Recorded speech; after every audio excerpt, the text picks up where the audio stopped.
Está no ar o programa Boi Forte. Hoje, por aqui, nós vamos falar sobre a rastreabilidade na pecuária. É que a partir de 2027, o Brasil já começa a implementar o Plano Nacional de Identificação Individual de Bovinos e Bubalinos com o monitoramento total e individual dos animais. A implementação será em fases, com meta de rastreabilidade completa do rebanho brasileiro até 2032. É a pecuária moderna e sustentável que atende, então, às exigências do mercado. O Rio Grande do Sul, como já falamos aqui no nosso programa, já começou a fazer testes voluntários em fazendas, não é? E no Pará, a Mesa Brasileira de Pecuária Sustentável lançou o estudo sobre incentivos à rastreabilidade na pecuária do estado e mapeou os desafios.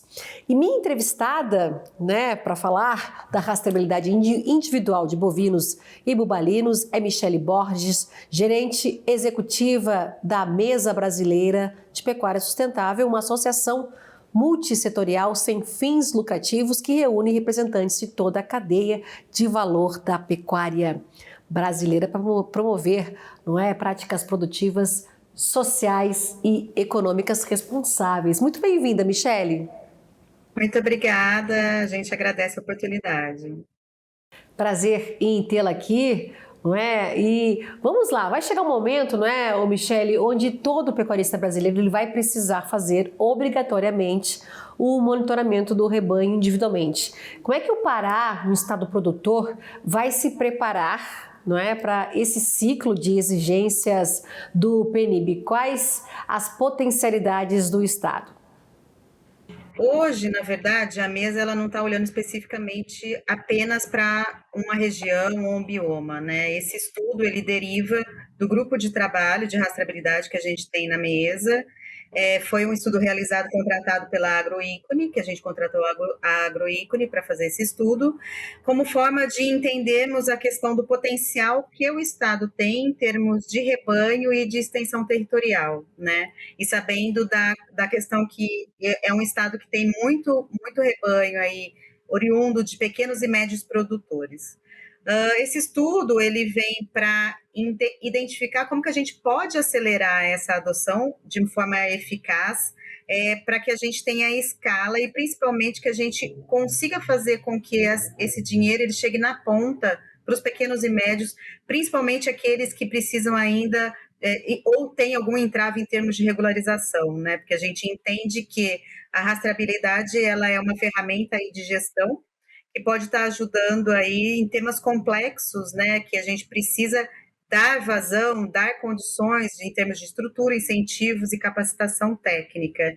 Ela é mais do que uma infraestrutura de informações, onde eu vou ter em toda essa estrutura informações tanto de sanidade, quanto capacidade técnica e quanto de monitoramento socioambiental. Então, o Pará, por ser um estado com grande potencial em termos de extensão territorial e do rebanho, e por já vir trabalhando numa agenda propositiva para a rastreabilidade, é por isso que a gente colocou esse estudo para entender um pouco mais como que a gente pode avançar e como que a gente pode também fazer com que outros estados tenham esses incentivos também. Então, com esses incentivos, se chegarem na ponta, para atender os pecuaristas, o Estado, o Pará, ele pode, então, liderar essa implementação para os próximos anos, é isso?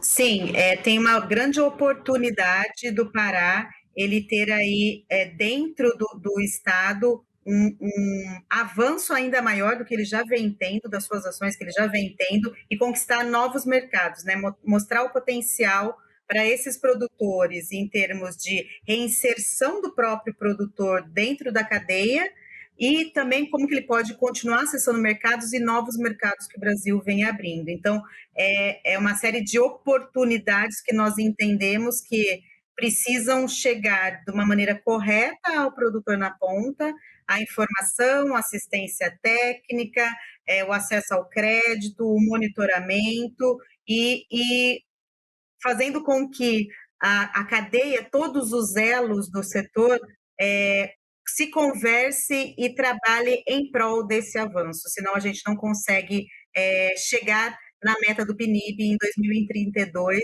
para que todo esse rebanho esteja rastreável e que a gente tenha uma garantia de origem e transparência de dados aí a nível nacional e também para os outros mercados que tenham exigências, né, que a gente já vem sendo demandados como própria UDR.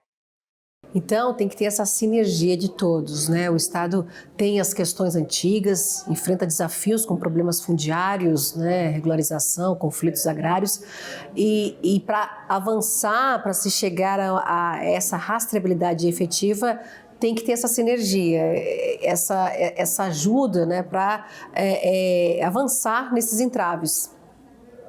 Sim, a gente entende como mesa que esse é um estudo que ele vai servir de aporte para diálogos, para que a gente tenha uma visão sistêmica da cadeia e todos sejam corresponsáveis nesse avanço da agenda, né? Porque, como aqui na mesa nós temos diferentes categorias, os 7 elos da categoria de pecuária, de corte, eu vou desde do produtor até a parte de varejo e restaurante. Quando nós fazemos uma pesquisa interna, todos eles entendem que o tema principal, embora nós tenhamos outros temas aqui sendo trabalhados, como clima, bem-estar animal e uso da terra, que o tema rastreabilidade é o de maior importância para todos da cadeia, né? Então, a gente precisa trabalhar em prol disso, mostrar o valor estratégico para a cadeia e que todos os elos eles trabalhem em convergência com os programas e iniciativas que o governo federal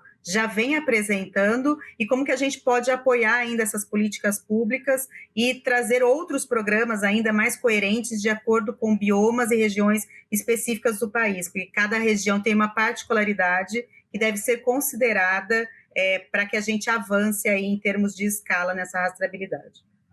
Pois é, porque sem a regularização fundiária não se tem acesso a praticamente nada, crédito rural, financiamento, uma produção sustentável, não é? E como é que está a expectativa desse pecuarista diante desse trabalho de vocês, desse estudo de vocês e dessa importância de se fazer a rastreabilidade individual, não é? A gente não está falando só no Pará que vai acontecer, ou seja, todo o rebanho brasileiro, milhões aí de cabeças vão ter que passar por esse processo que deve estar tudo ok, tudo pronto em 2032. Mas como é que está o pecuarista em específico aí no Pará? Está com dúvidas, receios? Como é que vocês estão observando esse caminhar, né, que a gente já vê alguns estados tocando aí, né, de forma ainda voluntária, né, mas para ver como é que vai ser lá na frente. Mas como é que está o pecuarista do Pará?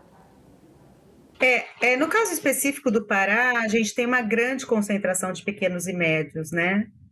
E o que a gente vê é que falta ainda muita informação, assistência técnica, para que esse pecuarista entenda realmente os benefícios da rastreabilidade e por que avançar com ela, né? Por qual a necessidade. Então, a gente precisa de um amadurecimento do desenho desses instrumentos e governança e apoio para o Estado, para que esses pecuaristas, aqueles que não têm acesso à informação, tenham acesso à informação e ainda consigam obter esse incentivo, né, consigam estarem elegíveis, né, com o CA, com a situação fundiária, para conseguirem esse benefício para essa transição avançar, para que ele consiga fazer essa rastreabilidade, além de outras ações necessárias para manter ali o seu imóvel regularizado, exigências em termos de implementação de código florestal,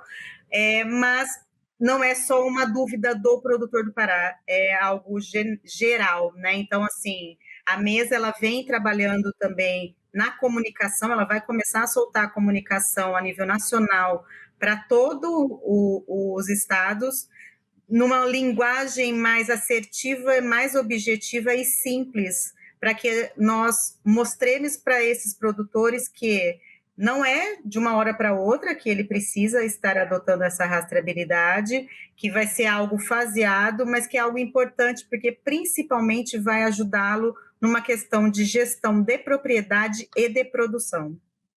É isso, né? A ferramenta da rastreabilidade integrada, como você colocou, com assistência técnica, ela vai melhorar aí a gestão produtiva, né, do pecuarista no Pará, reduzir riscos, também aumentar a competitividade dele, né, da produção dele, da carne brasileira, porque lá na frente, né, a gente já tem um mercado muito exigente que está de olho nisso, né, numa ferramenta importante, mas que traga essa transparência de onde está vindo a carne que o mercado está comprando, não é? O produtor, ele cada vez mais, ele tem dados dessa propriedade e esses dados eles precisam estar integrados tanto para o governo quanto para que ele mesmo como produtor possa ter acesso a essas informações e buscar o melhor mercado para ele.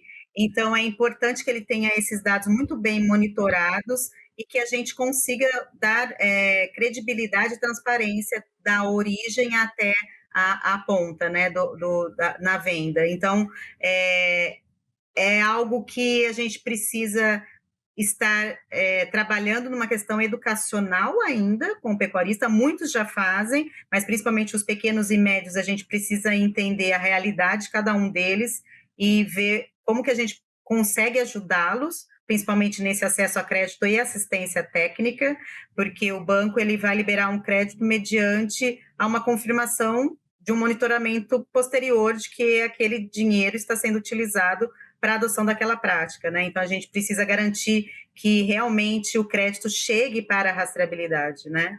E é importante que o produtor entenda que, muitas vezes, o benefício ele não está de imediato, né?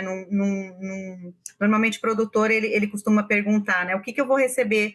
O que eu vou ganhar com isso, né? Mas, muitas vezes, esse benefício ele está indireto, como um aporte em termos de matéria orgânica, menor emissão de gases de efeito estufa, ele vai ter aí maior resiliência, né, da sua propriedade, então vai melhorar a questão de produtividade, tem a questão da própria pastagem, né, que a gente tem aí o Ecoinvest, que a gente precisa caminhar com o caminho verde, na questão de olhar para essas áreas degradadas e recuperar essas áreas, então a gente trabalhar numa questão de manejo, de bem-estar animal, então é um conjunto de ações que vão fazer com que esse produtor tenha cada vez mais sustentabilidade dentro da sua propriedade e a rastreabilidade é apenas um ponto ali, um pilar ali habilitante para que ele consiga galgar novos mercados. Michele, a gente vai fazer um rápido intervalo, viu? Daqui a pouco a gente volta para dar sequência aqui na nossa conversa, né? Falando da identificação individual de bovinos e bubalinos com esse monitoramento total individual dos animais. Você não sai daí que já já estamos de volta, viu?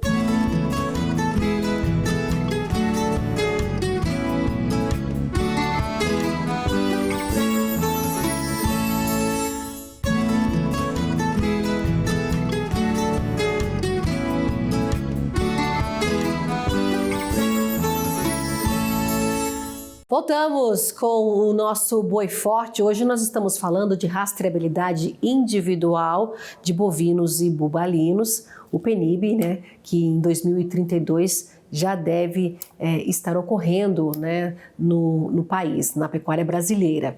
E a Mesa Brasileira de Pecuária Sustentável lançou um estudo, então, sobre incentivos à rastreabilidade na pecuária do Pará e mapeou também os desafios. Eu estou conversando com a Michele Borges, que é gerente executiva da Mesa Brasileira de Pecuária Sustentável.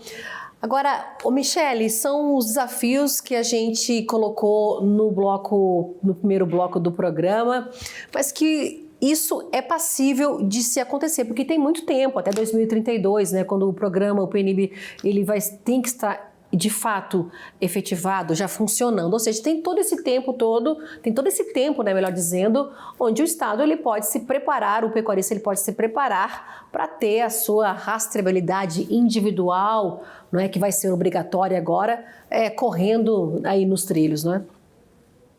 Sim, como a gente falou anteriormente, é um programa que ele é faseado, né? Então, tem toda uma questão de levar informação para esse produtor, do produtor entender a necessidade de estar fazendo a rastreabilidade, tem toda uma questão ligada à assistência técnica, acesso a crédito para ele estar conseguindo fazer isso, e cada estado vem evoluindo num formato diferente, né? Então, a gente vê uma evolução no estado do Mato Grosso, no estado do Goiás, Santa Catarina já tem o próprio rebanho rastreado, porque é um estado menor, com um rebanho menor, São Paulo também vem atuando nisso. O que a gente procura fazer é entender essas ações que vêm acontecendo de forma individual nos estados e buscar fazer com que elas se conversem entre elas e que haja uma padronização desses dados para que o PNIB funcione, né? Para que todos os dados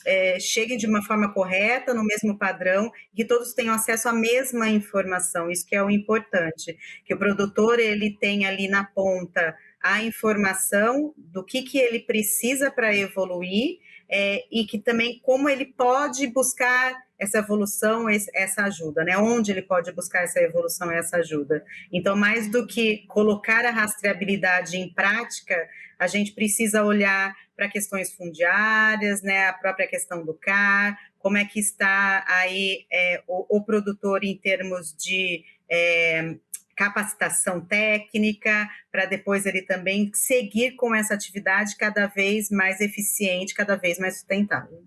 Pois é, a regularização fundiária é um problema enfrentado aí, o CAR, né? Muitos estados, né? Muitos produtores não conseguem fazer corretamente o CAR. Você acredita que isso, a gente está falando nesse tempo, né? Até 2032, consegue, diante, né, a gente vê essas dificuldades quando a gente fala no cadastro. Você acha que é um tempo razoável? Acreditamos que sim. O que a gente precisa é de boa vontade da questão não só de política pública, mas de toda a força do setor aí em estar procurando resolver esse problema, né? Então a gente precisa ter aí união de esforços para que cada vez nós avancemos e de repente ter até incentivos vinculados a essa atualização do CAR, a estar com o CAR em dia. Então, já tem uma série de estudos, uma série de próprios programas que vêm de indústrias ajudando nessa regularização, nessa reinserção desses produtores. Isso que é importante, né? A gente vem trabalhando não num processo de exclusão, a gente vem trabalhando num processo de reinserção, principalmente dos pequenos e dos médios, porque a gente entende que são parte fundamental do rebanho, que eles precisam avançar e que eles precisam ter um direcionamento. Então, é importante que toda a cadeia trabalhe em função disso, de uma forma não só em termos de estar andando conjuntamente com o governo, mas de propor ações propositivas aí para novos programas ou melhoria dos programas que a gente já tem. E falando nisso, a mesa participou, né? Quando a gente fala do PNIB, tem a participação fundamental da Mesa Brasileira de Pecuária em relação às políticas públicas. Fala pra gente. Mas a mesa ela vem trabalhando nessa questão de advocacy. Dentro da mesa nós temos 4 grupos de trabalho, como eu citei anteriormente. Então a gente tem o grupo de clima, bem-estar animal, uso da terra e rastreabilidade, e no final do ano passado nós colocamos uma proposta de política pública que serviu de base para o PNIB, e hoje nós temos representantes dentro da mesa que fazem parte da gestão de implementação de estratégias do PNIB, né? Então, nós estamos diretamente acompanhando essa evolução e olhando de que maneira a mesa possa contribuir cada vez mais para esse avanço e cada vez mais para que a linguagem fique fácil e fique padronizada entre todos os elos.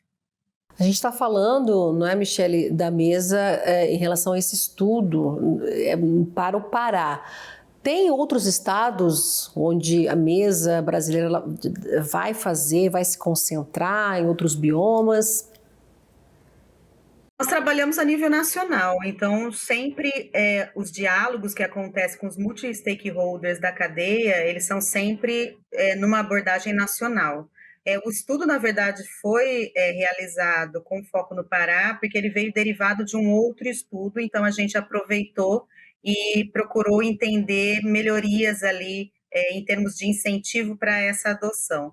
Mas não necessariamente que vai ficar focado só no Pará. Nós vamos, cada vez mais a mesa, ela vem olhando para biomas e regiões de maneiras específicas, entendendo suas particularidades e levando informações e buscando informações por parte desses produtores dessa região, né? Então, cada vez mais é importante essa troca de informações de o que está dando certo em uma região, o que não deu, se tem como aquilo ser viável para outras regiões, para outros biomas. Então, a gente vem trabalhando nesse formato e entendemos que vem avançando, o pessoal vem entendendo a necessidade de estar adotando a rastreabilidade cada vez mais, e a gente tem uma série de instituições também do terceiro setor que ajudam na implementação específica de programas mais voltados para a pecuária familiar, para esses pequenos produtores,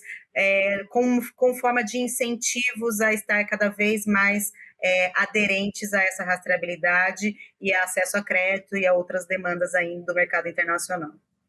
Quando a gente fala da rastreabilidade, a gente está falando de norte a sul, né, da continentalidade do nosso país é muito extensa, a pecuária, né, se concentra em muitas regiões. Você acredita que pode ter essa diferença? Né? A gente tem esse prazo final, 2032, mas uma diferença de regiões, você citou aí o Santa Catarina, tem o Rio Grande do Sul, em relação ao sul, ao norte, vai ter essa diferença quando a gente fala na rastreabilidade individual, na praticidade, na agilidade em relação a outras regiões?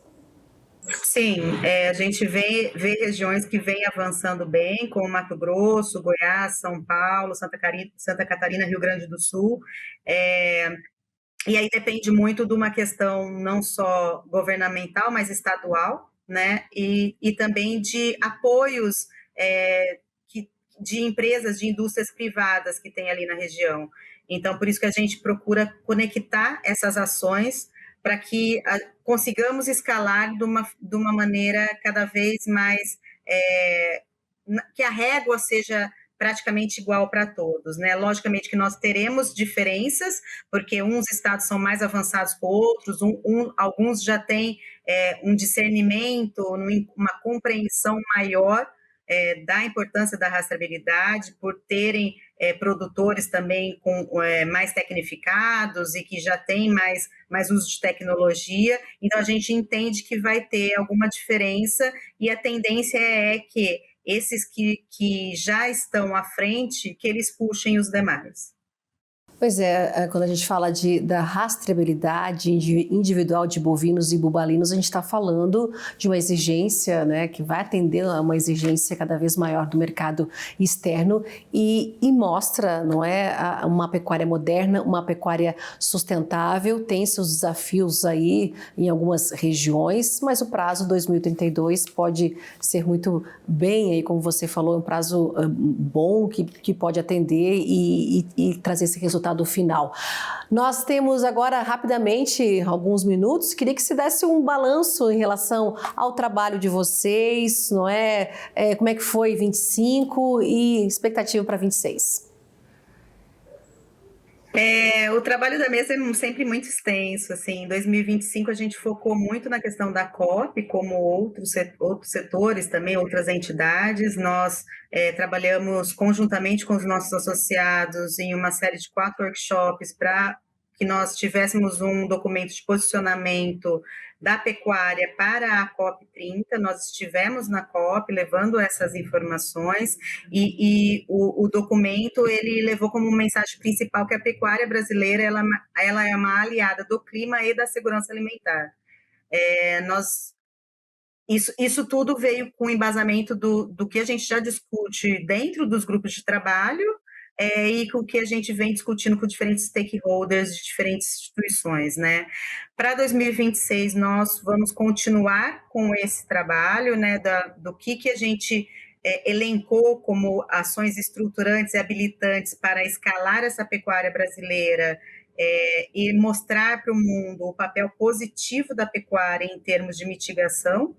E como que a gente pode ainda mais, com benefícios vindo de fora, aumentar essa produtividade de forma sustentável sem abrir mais áreas, né? O objetivo é esse, não abrir mais áreas, recuperar áreas degradadas, levar assistência técnica, levar informação, levar incentivos verdes diferenciados e atender a todos esses produtores do pequeno aos grandes. E então o objetivo da mesa é continuar com esse trabalho e cada vez mais escalar essas ações por diferentes estados e regiões e estar, logicamente, cada vez mais próximo do governo federal para que possamos apoiar nessas questões de advocacy.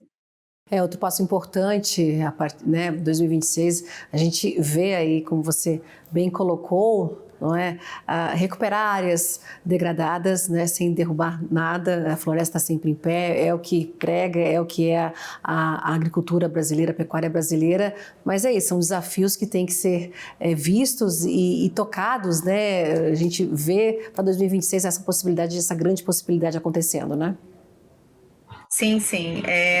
Acredito que o foco para 2026 continue sendo a questão prioritária, a rastreabilidade, você mostrar a transparência aí da cadeia, nós trazemos essa questão da reinserção dos produtores, como nós podemos reinserir cada vez mais esses produtores, e cada vez mais a gente olhar para esses novos mercados e as oportunidades que o Brasil tem em termos de estar cada vez mais produzindo com qualidade e preservando, né? Então, nós temos que mostrar isso e o produtor, ele precisa continuar sendo o centro de discussão, ele tem que ser levado em consideração, o ponto de vista dele tem que sempre ser ouvido, né, nos debates, para que nós consigamos avançar com isso e que tenha o engajamento de todos e que a gente consiga cada vez mais produzir com qualidade, com eficiência e mostrar o que a gente já faz de bom e o que a gente ainda pode melhorar.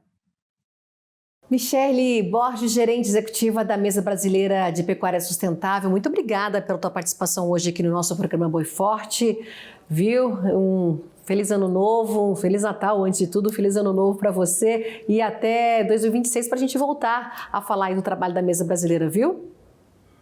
Muito obrigada, eu que agradeço, ótimas festas para vocês e a gente está aqui à disposição, sempre abertos para diálogos. E obrigada a você que acompanhou aqui o nosso Boi Forte e até um próximo programa. Continue aqui acompanhando a programação do AgroMais, o canal totalmente dedicado ao agronegócio.